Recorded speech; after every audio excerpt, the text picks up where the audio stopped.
자, 여러분 점심 맛있게 드셨나요? 예, 그 매주 이제 뭐가 나올지 참 궁금해요. 예, 뭐 이렇게 삼계탕, 반계탕도 나오고 또 맛있는 콩국수도 나오고 또 묵밥도 나오고 이렇게 많이 납니다. 설교보다 혹시 이제 밥이 더 기대가 되지 않는가 하는 그런 경쟁심도 갖게 되는데요. 여러분 참 맛있게 밥을 먹고 또 우리가 배부르게 그 음식을 먹는다는 건 정말 즐거운 일이잖아요. 오늘 말씀의 제목도 뭐죠? 떡을 물 위에 던져라. 우리가 언뜻 생각할 때 떡을 여러분 물 위에 던지면 어떻게 되겠어요? 물에 팅팅 불거나 먹지를 못하겠죠. 그 왜 떡을 물 위에 던질까? 자, 이제 이 말씀에 대한 의미가 이제 전도서의 입장에서 어떻게 될까 한번 볼 거예요. 우리가 이제 장학금 수여식이 예배 후에 있습니다. 우리는 왜 이런 구제를 하고 장학금을 또 교회에서 수여를 할까? 자, 이게 오늘 우리가 이제 솔로몬의 지혜를 빌어서 그 이유를 한번, 그 해답을 한번 찾아볼 건데요. 여러분, 솔로몬이 이 땅 가운데 지은 성경 3권이 있어요. 자, 젊은 날 술람미 여인과 함께 뜨거운 그 사랑, 연애, 자, 이런 마음의 감정을 가지고 썼던 책이 뭐예요? 이제 아가서입니다. 물론 이게 예수 그리스도와 우리와의 그 사랑의 관계죠. 신분을 뛰어넘는 모든 그런 조건을 뛰어넘는 그 일방적인 왕이 지나가는 시골 안악을 사랑하고 또 왕비로 삼는 드라마틱한 이야기가 바로 그 아가서입니다. 두 번째는 이제 그가 왕궁에 있을 때 일천번제를 드리고 그리고 하나님께 듣는 마음을 주세요. 이 땅을 다스릴 때 하나님 말씀을 깨닫는 마음을 주십시오라고 기도의 응답을 받았던 그 젊은 날의 힘과 능력과 이 권력을 가지고 왕국을 다스리던 그때에 기록한 책이 바로 우리가 잘 알고 있는 잠언서고요. 다음에 이제 부귀영화를 다 누릴 대로 누리고 마지막에 그 노년의 때에 머리가 희끗희끗 이제 마지막 그 생애를 다할 때 그 인생을 다 돌아보면서 그렇게 사람들이 좋아하고 또 가지면 행복할 것 같았고 또 그 모든 것을 이루면 성취했다고 생각했던 이 모든 것들이 다 허무한 거구나, 바람을 잡는 것과 같구나. 자, 그래서 말년에 기록한 게 바로 전도서잖아요. 자, 여러분은 어떠세요? 이 사람이 이렇게 나이 들어감에 따라 노래 부르는 게 다르고 고백하는 게 달라요. 여러분, 예전에는 뭐 팝송도 좋아했지만 나이가 드시면 트로트도 좋아하시잖아요. 또 여러분 어릴 때 보면 목사님 아기가 태어났어요. 처음 교회 오면 기도 부탁을 하고 또 기도를 해요. 어느샌가 그 아이가 자라서 고3이 되어서 수능시험 치러 간다고, 또 어느새 군대를 간다고, 또 어느새 결혼을 한다고, 어느샌가 또 이제 그 부의금, 그 다음에 소천소식을 알려면서 장례 문자가 오게 됩니다. 이게 우리 인생이에요. 여러분, 전도서는 바로 이와 같이 솔로몬의 그 인생의 진수가 담겨 있죠. 그 인생을 살아오면서 마치 한 봉의 그 엑기스, 진액을 짜서 딱 넣은 그 하나의 우리에게 양약과 같아요. 그 1장에서 10장까지가 전도서의 전체적인 내용이라면 11장부터 12장까지는 그 삶에 대한 그 지혜에 대한 뭐냐면 적용이에요. 구체적인 적용. 자, 그러면 오늘 세상은 허무합니다. 세상은 모순투성이고요. 우리는 내일을 알 수 없는 이 불확실성 시대에 살아가는 게 우리 인생입니다. 그러니 내가 나를 의지하지 못하고 여러분이 가지고 있는 물질과 권력을 의지할 게 아닙니다. 이 내용을 쭉 이야기해요. 그러니까 허무한 인생으로는 끝나나요? 그렇지 않습니다. 우리 인생은 허무하다, 우리 인생은 아무것도 아니다, 이렇게 끝나면 복음이 아니잖아요. 그럼 어떻게 하면 그 허무한 인생이라고 생각되는 게 보람 있는 인생으로, 하나님께서 기뻐하시는 인생으로 결론 짓고 또한 적용을 하고 역전되는 인생을 살아갈 수 있을까? 이게 이제 11장에 12장에 이 적용하는 내용입니다. 자, 그러면 그 결론 부분, 오늘 우리가 이제 읽었던 그 부분의 첫 시작이 되는데요. 1절 2절을 한번 보면 이렇습니다. 자, 너는 내 떡, 내 식물을 물 위에 던져라. 그러니까 보상이 있어요. 여러 날 후에 도로 찾을 거다. 자, 2절에 보니까 7배나 8에게 나누어줘라. 이 뒤에 보니까 심판이 있어요. 무슨 재앙이 땅에 임할는지 내가 알지 못함이니라. 자, 이게 무슨 의미일까요? 다양한 의미의 해석들이 참 많습니다. 유대의 어떤 토라적 개념 또는 그런 요 근래의 어떤 그 문화사적 관점, 뭐 전통의 어떤 격언적 관점, 하여튼 많은 관점들이 있습니다. 근데 가장 보편적인 관점으로 오늘 우리는 이 말씀을 한번 보려고 하는데요. 자, 너는 떡을 물 위에 던져라. 이 말씀의 의의가 뭐냐는 거예요. 자, 그러면 우리가 이 유대인들의 입장에서 지금 이 잠언이나 또는 이 전도서가 쓰여졌던 그 시대 때에 어떻게 되냐? 그 시대에 이제 구전으로 있었던 것들을 모아 격언집으로 모아 오늘 하나님께서 그런 솔로몬을 통하여 만들어졌던 게 바로 이 성경 말씀인데요. 그러니 지금 이 유대인들은 이 말씀을 들을 때 어느 정도 배경을 알고 있어요. 어떤 숨겨진 뒷이야기가 있냐면 어느 날 이 왕자가 그 왕궁에 있는 사람들과 함께 사냥을 하러 나가요. 사냥을 하러 나갔는데 막 하는 사이에 한눈을 팔아요. 근데 그때 왕자가 이제 말에서 떨어져 실족해서 둥둥둥 물에 떠내려가죠. 이게 왕자가 이제 아무도 없는 모래섬에 딱 이렇게 겨우겨우 몸을 이렇게 의지해서 살아나요. 근데 여러분 어때요? 먹을 것도 없죠? 기댈 곳이 없어요. 그 다음날 아침에 눈을 딱 떴는데 기가 막히잖아요. 그런데 저 위에서 둥둥둥둥 가족 부대에 딱 하루 먹을 시 떡과 또 물과 이런 것들이 있는 거예요. 그래서 그걸 열어보니까 맛있게 먹었죠. 그 다음날에 또 그 가족 부대가 옵니다. 그래서 또 그 다음날 있어 보니 가족 부대가 오네요. 그래서 그 음식을 의지하고 있다가 이제 어느샌가 이제 왕자가 사람들의 눈에 띄어서 이제 구조를 받게 되고 왕궁으로 이제 살아서 귀환을 합니다. 와, 난리가 났죠. 어떻게 살아 돌아올 수 있었느냐? 왕이 왕자에게 묻습니다. 이게 가족 부대가 매일 아침마다 떠내려오더라고요. 그걸 열어서 봤더니 먹을 것과 마실 것이 있어서 제가 그것 때문에 연명하면서 살았어요. 제가 지금 이렇게 돌아온 거예요. 자, 이제 왕이 어떻게 하느냐? 그러면 누가 그 가족 부대를 보낸 거지? 자, 수소문해서 한번 찾아보거라. 그래서 이제 가족 부대를 보낸 그 장본인, 그 주인공을 찾아요. 근데 평범한 이름을 가진 그 농부였어요. 그가 왜 강줄기를 따라 이 집에서 매일 이 가족 부대에 먹을 것과 마실 것을 띄워보내느냐? 근데 그도 이 아버지로부터 어릴 때부터 이제 전해 들은 이야기가 있는 거예요. 내 식물을 물 위에 던져라. 누군가가 그걸 구하고 먹게 될 거다 하는 거죠. 자, 그리고 이제 그 이야기에 대한 모든 그 내용들을 그 시대 사람들은 이제 알고 있었던 거예요. 그러면 그것 때문에 이제 내가요 살아났고 이제 왕궁에 왔어요 라고 이야기를 해요. 여러분 솔로몬은 그러면 누구한테 이야기를 들었겠어요? 이 아버지에게 들었겠죠? 다윗에게 들었고 이 구전되는 하나의 이야기가 그 시대 이야기예요. 그렇다면 여러분 11장 이 전도서 11장과 12장의 전체적인 이 내용이 뭐죠? 우리는 불확실성의 시대를 살아가는 거예요. 내일 일을 아무도 몰라요. 나도 모르고 또 상대방도 모르고 내 이웃도 내 앞길이 어떻게 될지 다 모르는 거예요. 그런 인생 위에 첫 번째는 뭐예요? 내 식물을, 내 떡을 어디다가요? 물 위에 던져라, 이런 의미예요. 자, 그러니 여러분 이런 이야기의 배경 속에 성경의 말씀을 가지고 한번 첫 번째 우리 11장 1절 보면 내 떡을 물 위에 던져라. 그러니까 어떤 의미겠어요? 우리 모두는 다 불확실성 시대에 살아가요.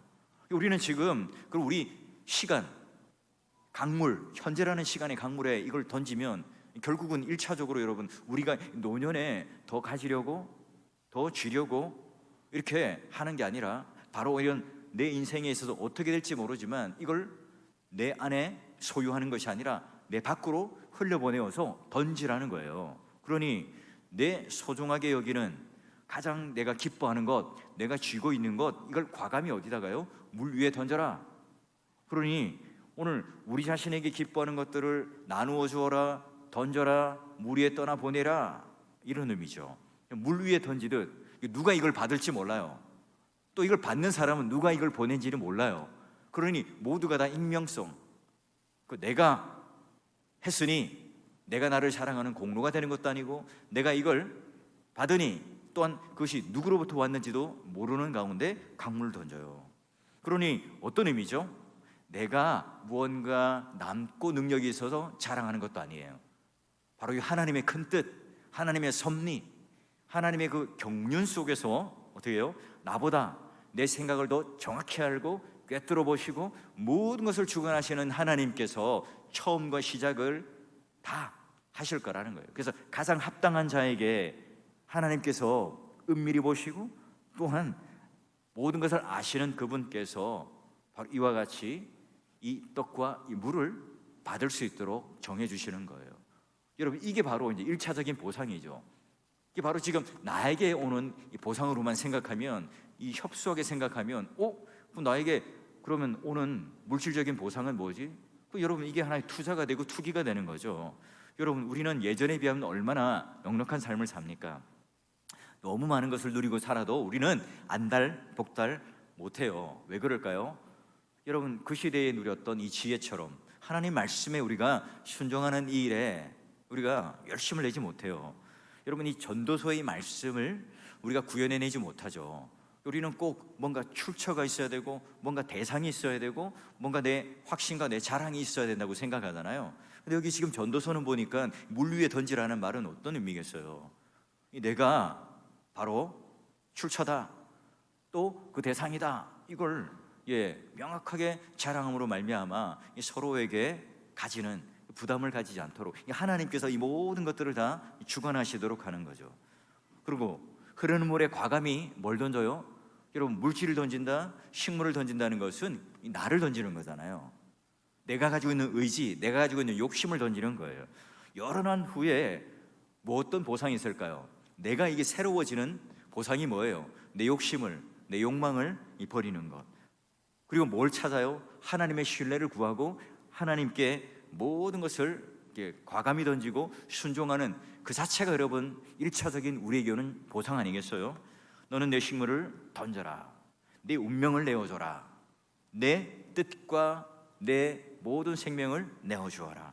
여러분, 이게 바로 신약에 넘어오면 남을 먼저 대접해라, 그래야 대접받는 인생이 될 거야. 무슨 말이죠?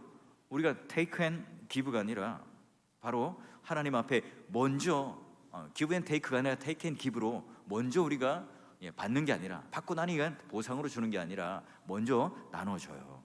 무리의 식물을 던지는 자는 당연히 여러분 뭘 기대합니까? 바로 하나님께서 나의 모든 것들을 신뢰하는, 하나님께 의지하는 것으로 보상을 받고, 내가 던지는 것을 통해서 다시 하나님 앞에 내 욕심이 없어지고 하나님께서 모든 것들을 다 이루어서 적절한 곳에, 하나님께서 기뻐하시는 곳에 하나님의 지혜로 이 모든 것들을 감당해 줄 거다. 이걸 우리는 믿어요. 하나님이 그러면 오늘 우리들에게 신약의 눈으로 보면 그 떡이 뭘까요? 하나님께서 오늘 우리들에게 물 위에 던진, 하나님의 입장에서 물 위에 던진 떡이 누구예요? 예수 그리스도잖아요. 뭔가 남는 떡을 주시나요? 하나님께서는 뭔가 다 먹고 나니까 배부르니까 뭔가 딱 끝을 떼어서 남는 떡을 버린 게 아니죠. 여러분, 빌립보서 2장 7절 8절 보니까 하늘의 모든 영광을 버려요. 종의 형체를 가지고 이 사람의 모양으로 낫기까지 복종하여 십자가에 나타나셨어요. 모든 이름 위에 뛰어난 그 이름인데, 그 이름을 뭐예요? 오늘 우리에게 있어서의 생명의 떡이에요. 그래요. 내게 오는 자는 줄이지 않고 영원히 목마르지 않는다. 자, 이게 바로 지금 오늘 신약에 넘어오면 물 위에 던지는 떡이고 물 위에 던지는 생수 아니겠어요? 그래서 요한복음 6장 32절이나 35절에 보면 이래 되어 있어요. 그래요. 오늘 바로 예수께서 말씀하시는데, 모세가 너희로부터 준 하늘의 떡, 이 만나, 이게 너희를 살리는 게 아니라 내 아버지께서 너희에게 준 하늘의 떡, 하나님께서 모든 것을 내어 물 위에 던져버린 그 예수 그리스도로 말미암아 우리는 산다. 그 생명의 떡이다. 그리고 예수 그리스도의 그 생수를 먹는 자는 결코 줄이거나 목마르지 않는다. 그게 바로 여러분 여러 날 후에 도로 찾을 것이라, 이게 가장 큰 보상 아니겠어요? 여러분, 바로 이제 부활하신 예수님, 바로 하나님께서 도로 찾는 게 뭐예요? 부활하신 예수님이잖아요. 사람이 여러분 변화된다는 게 뭘까요? 잔소리하고 지적하는 것으로 바가지를 긁어서 변화되는 법은 없죠. 우리 감동받을 때가 언제죠? 아무런 조건 없이 내어줄 때 하나님께서 이 십자가라고 하는 곳에 아들을 완전히 내어드림으로, 물 위에 던짐으로 말미암아 다시 부활로 찾으신 그 사랑 때문에 우리는 어떻게 해요? 살고 있잖아요. 지금도 살고 있는 거예요. 하나님께서 던지신 그 떡 때문에, 생명의 떡 때문에 지금 우리는 살고 있어요. 성부 하나님께서 아낌없이 물 위에 던지신 그 생명의 떡 때문에 그 아버지의 뜻대로 자기가 아끼는 어떤 하나의 물건을 던진 게 아니라 당신의 소중한 전부를 드림으로 말미암아 우리는 살아가고 있고, 우리는 살아났고, 또 우리는 앞으로 살아갈 거예요. 여러분, 우리 모두가 다 그런 하나님의 은혜를 입은 사람들 아닙니까? 하나님께서 던지신, 물 위에 던지신 그 떡과 그 생명의 물을 먹고 우리는 살아난 자들이죠. 마찬가지입니다. 오늘 이 전도서의 말씀처럼 하나님께서 우리에게 요구하시는 게 뭘까요? 우리가 그런 사랑을 받은 것처럼 우리 또한 불확실한 이 미래 속에 누군가가 이 혜택을 누릴지를 모르겠지만 누군가가 이런 생명의 그런 놀라운 은혜와 은택을 입을지 모르겠지만 지금 내가 가지고 있는 것들을 물 위에 던짐으로 말미암아 하나님께서 가장 적절한 그 인생의 모든 것을 아시는 하나님께서 또한 적절하게 공급해 주시고 그 응답해 주시는 그 놀라운 보상으로 함께 주신다는 이 믿음으로 우리는 살아가죠. 이게 바로 오늘 하나님께서 우리에게 말씀하신 사랑이고 그 사랑을 풍성하고 긍휼함으로 흘려보내는 이 일이에요. 그게 뭡니까? 바로 물 위에 식물을 던지는 일입니다. 우리 믿음의 동역자 여러분, 사랑하는 성도 여러분, 이 장학 헌금을 하고 또 여러분 구제를 하고 여러 여러분 하나님 앞에 드려지는 이 예물들, 내가 하나님 앞에 받은 이 생명의 떡, 이걸 받아먹고 하루하루 살아가는 그 일용할 양식을 먹고 살아가는 우리들이 하나님 앞에 마땅히 드리는 그 일들로 던져지는 그 구제와 그 섬김이 여러분 삶 가운데 이 세상의 어떤 것과는 비교할 수 없는 놀라운 하나님께 주시는 이 구원에 대한 믿음에 대한 그런 보상이 여러분 삶과 여러분 마음과 여러분 인생 가운데 차고 넘치는 보상과 또 복이 있기를 주의 이름으로 간절히 축원합니다. 자, 그리고요, 이 두 번째로 보니까 이제 7, 8에게 나누어 줘라. 이게 어떤 의미냐는 거죠. 근데 게다가 또 심판이 있다고 그래요. 예, 모든 일에 대한 하나님의 은밀한 심판이 있을 거라. 자, 여러분 잘 알다시피 이 유대적 사고, 성경적 사고 속에는 7, 8, 이 완전 수잖아요. 그럼 무슨 의미입니까? 많은 사람들에게 되도록 나누어 주라는 의미겠죠. 그러니 여러분, 마태복음 25장에 나오는 말씀처럼 어떤 자들이 7, 8에 속할까요? 헐벗은 자, 배고픈 자, 가난한 자, 과부, 고아, 나그네, 레위인들, 예, 병든 자, 억울한 자들, 예, 이런 자들이 다 여기 7, 8에 속하는 그런 떡을 먹어야 하는, 물을 먹어야 하는 자들 아니겠어요? 여러분, 우리는 주님처럼 몸 전체를 다 십자가에 드리고 불살라 드리고 모든 것을 다 헌신하는 그 일들은 하지 못하지만 이 작은 것 하나, 주님 내가 이거 실천해 보겠습니다, 작은 것 하나 내가 물 위에 던지겠습니다, 내 주위에 있는 7, 8 누군지 오늘 그 대상을 내가 바라보며 하나님 앞에 이와 같이 내가 귀한 일에 동참하겠습니다, 이런 결단과 각오가 있을 때 우리 마음 안에 샬롬이 찾아와요. 예전에는 예수를 믿어도 내 안에 무언가를 채워야 되고, 예수를 믿어도 내가 성공을 해야 되고, 예수를 믿어도 내가 체면을 차려야 되고 남들로부터 인정을 받아야 될 때 끝없이 내 안에 만족이 없어요. 그러나 지금 여기 이제 7, 8 우리 작은 것 하나 이제 떼어서 나누고 드리는 이 일에 대해 순종할 때 바로 하나님께서 우리에게 찾아오는, 오늘은 심판과 또 형벌과 이런 것에 대한 두려움이 아니라 주님께서 오늘 우리와 함께 하시는 말씀에 대한 순종을 통해서 내 마음의 만족과 평안이 찾아오게 되어 있어요. 여러분, 예전에 제가 한번 예화를 드렸는지 모르겠어요. 어떤 이 선교사님이 아프리카에 선교를 했어요. 그래서 이제 한국에 와서 이 교회에 이제 선교 보고를 하고 큰 감동을 받고 이제 교회가 뭐 무슨 일이라도 이제 동역하기 위해서 이제 뭐가 필요한지 여쭤봤어요. 그런데 뜻하지 않게 이제 선교사님의 요구는 뭐 건물을 지어달라거나 인프라를 구성해달라거나 아니면 큰 헌금을 해달라거나 이런 게 아니었어요. 뭐냐면 순대 한 박스를 사달라는 거였어요. 사역비, 뭐 시설비 이런 게 아니라 이런 걸 이제 부탁할 줄 알았죠. 근데 선교사님이 순교까지 각오한 거룩한 이 선교사님의 말 속에 지극히 세속적이고 아주 소탈한 그런 어떤 순대를 먹고 싶다, 인간적인 면이 느껴지기도 했지만 또 이게 바로 이제 선교사님들이 느끼고 있는 문화적 정서적인 어떤 결핍이 이런 거구나. 그래서 여러분, 웬만한 선교사님들은요, 감기 걸리면 신라면 먹으면 낫는데요, 감기약이 아니라 한국 라면을 먹으면 낫는다고 그래요. 자, 그때 당시 이제 겨우 이 인터넷이 보급될 때라서 이제 선교지에 접하기 힘든, 그래서 이제 추수감사절이 되어서 소포를 싸서 보내는데 꽁꽁 얼은 그런 그 얼음 이 진공 포장을 딱 하고, 그리고 이제 뭐 책, 잡지 이런 것들을 드라마 녹화한 것들 CD 같은 걸 딱 넣어서 이제 소포로 보내드렸대요.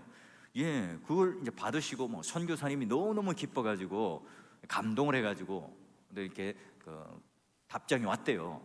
근데 재밌는 것은 그 답장 속에 아주 이제 재밌는 에피소드가 있었대요. 문제는 뭐였냐? 다른 거는 차치하고 이제 순대였어요. 무사히 이제 도착한 순대가 다행히 하나도 상하지 않고 온전해서 냉동고에 딱 넣어놓고 이제 몰래 꺼내 먹어야 되겠다. 어차피 지금 아이들은 순대가 뭔지를 잘 모르니까 우리 부부만 몰래 냉동고에서 꺼내서 이제 먹어야 되겠다. 그 순대를 너무 이제 아까워해서 조금씩 내어 먹는. 그런데 띵동 하더니 가까이 사는 이제 선교사님이 놀러 왔어요. 근데 와, 아니 선교사님 여기 웬 순대입니까? 같이 먹자고 하는데 그렇게 그 선교사님이 미워 보인 적이 없대 그래요. 뭐 이제 이 막 개능 감추듯 막 허겁지겁 이제 순대를 다 먹었죠. 그리고 나서 이제 이미 빼앗긴 것도 너무너무 아까워요.